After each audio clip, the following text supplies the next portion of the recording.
ଜୟ ଜଗନ୍ନାଥ। ତିନୋଟି କାମ କଦାପି କରନ୍ତୁ ନାହିଁ।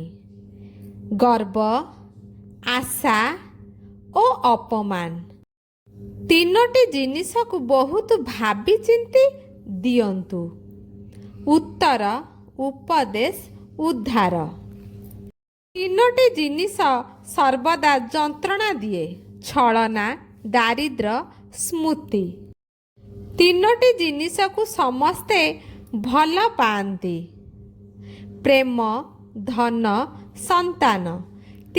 ତିନୋଟି ଜିନିଷ ଚୋରି ହୋଇପାରେ ନାହିଁ। ଜ୍ଞାନ, କୌଶଳ ଏବଂ ଚରିତ୍ର। ଏ ଦୁନିଆରେ ଦୁଇଟି ଭଗବାନଙ୍କୁ କେବେ ଭୁଲିବେ ନାହିଁ। ଯିଏ ତୁମକୁ ଜିତାଇବା ପାଇଁ ସବୁ କିଛି ହରାଇଛି, ସେ ହେଉଛନ୍ତି ବାପା। ଯିଏ ତୁମକୁ ପ୍ରତ୍ୟେକ ଦୁଃଖରେ ତୁମ ସହ ଛିଡ଼ା ହୁଏ, ସେ ହେଉଛନ୍ତି ମା। କ'ଣ ସାଙ୍ଗମାନେ, ଠିକ୍ କହିଲି ନା?